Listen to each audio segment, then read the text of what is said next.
It is 1954. But that doesn't matter right now. Have you seen it? I don't know what it is, but wee Tommy says he's seen it, and he's always knocking about the graveyard, so he'd know. Giant teeth, he says. Huge iron ones that are all rusted in its maw. Apparently it grins at you before it chases you, so you know fine well how it's going to feel when they big sharp teeth munch down on you. Oh aye, good luck outrunning it. It's 7 foot tall. You couldn't even hide behind the heat stains because it would see right over them all. Aye, well, he says it's a vampire, but I don't know about that. I've never seen one. All I know for sure is that it's eaten 2 boys so far and it's got to be hungry for more. What boys? I don't know their names. I think they went to a different school.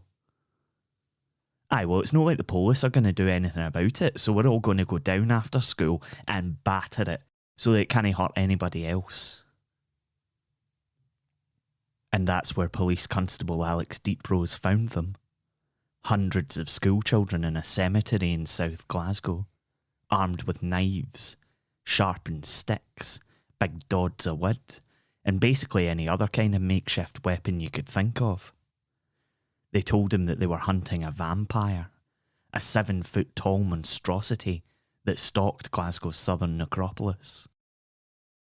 Deeprose would have laughed had it not been for the sheer range of armament that these kids were holding. He confiscated them and sent them home. It led to a moral outrage. People clutched their pearls, blamed the new comics that those Waynes were reading, and presumably shouted things like, "Please, please, won't anyone think of the children?" The incident of the Gorbals vampire led to the introduction of the Children and Young Persons Harmful Publication Act of 1955. It banned the sale of comics and magazines portraying incidents of a repulsive or horrible nature to children. Just one thing though, there wasn't a giant character with horrifying iron teeth in any of the comics or the magazines that these kids were reading. After this, I saw in the night visions, and behold a fourth beast, dreadful and terrible, and strong exceedingly. And it had great iron teeth. It devoured and brake in pieces, and stamped the residue with the feet of it. And it was diverse from all the beasts that were before it. And it had 10 horns. That's from the book of Daniel, chapter 7, verse 7, in the Bible. So the kids who went out to kill it didn't get their target, because it didn't exist. The Bible can be terrifying, and so can the moral outrage of the general public. But there are monsters out there. Monsters who walk among us. This is Scotland, a podcast about history and where we made it. I'm Michael Park. It is September 1818. On a dark, dark hill, there is a dark, dark city. In the dark, dark city, there is a dark, dark street. In the dark, dark street, there was a dark, dark university building. And in that dark, dark university building, there was a surprisingly well-lit table. And on that surprisingly well-lit table lay a surprisingly well-lit corpse with a blackening ligature mark around its neck. The body, the empty vessel, this husk is that of Matthew Clydesdale, who had been hanged by the neck until dead. He had killed an old man, battered him to death in a fit of rage while he was drunk. They hanged him in front of the High Court, as people packed the square to watch his neck snap as the rope went taut. The atmosphere in the auditorium, they call it a lecture theatre, but let's face it, this is for thrills, is electric. But that's more to do with the huge electricity generating machines that surround the cadaver on the table. You don't need me to describe the scene, because you've read it in books, heard it in stories, and seen it in a million movies. They call it galvanization. You might have heard it described differently. It was on a dreary night of November that I beheld the accomplishment of my toils. With an anxiety that almost amounted to agony, I collected the instruments of life around me that I might infuse a spark of being into the lifeless thing that lay at my feet. It was already 1 a.m. The rain pattered dismally against the panes, and my candle was nearly burnt out, when, by the glimmer of the half-extinguished light, I saw the dull, yellow eye of the creature open. It breathed hard, and a convulsive motion agitated its limbs. How can I describe my emotions at this catastrophe, or how delineate from the wretch whom, with such infinite pains and care, I had endeavoured to form? His limbs were in proportion, and I had selected his features as beautiful. Beautiful! Great God!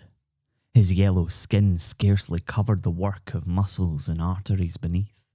His hair was of a lustrous black and flowing, his teeth of a pearly whiteness, but these luxuriances only formed a more horrid contrast with his watery eyes that seemed almost the same colour as the dun white sockets in which they were set, his shrivelled complexion, and straight, black lips. It has been 8 months since Frankenstein, or the Modern Prometheus, a revolutionary novel by Mary Shelley, was published, and to be honest, why would you not want to give it a go?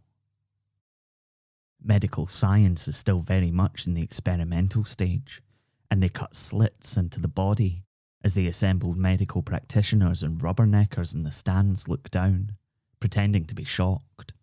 Some of them even pretend to be disgusted. They attach electrodes into different parts of the body and discharge voltage into them. The corpse kicks out and shudders, but it doesn't come back to life. They stimulate the nerves in the diaphragm. The corpse breathes, but it doesn't come back to life. And then they attach the electrodes to his heel and the supraorbital nerve, sending electricity coursing through the body. And then suddenly, as one of the doctors later wrote, the most horrible grimaces were exhibited.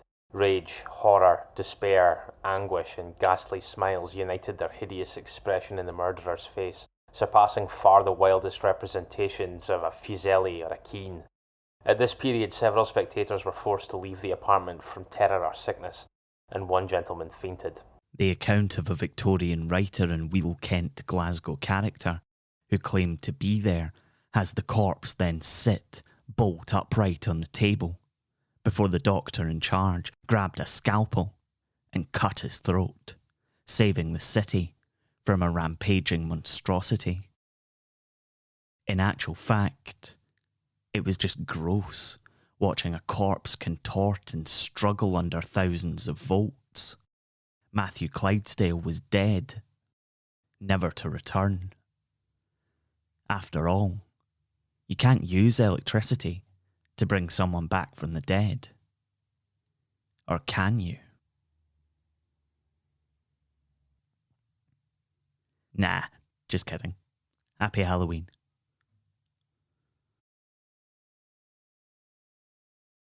You've been listening to Scotland. It was written and produced by me, Michael Park, and is a production of Be Quiet Media.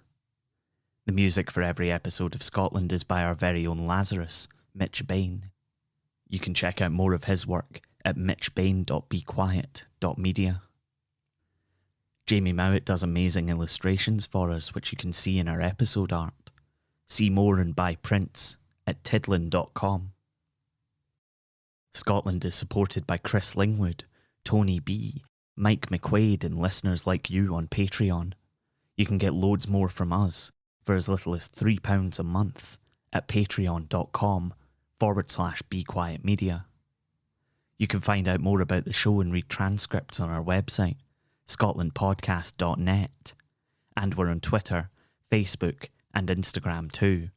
Find us by searching Scotland, a Scottish history podcast. Thanks for listening. Look after each other. Wear a mask. Get vaccinated if you can. We'll see you next time.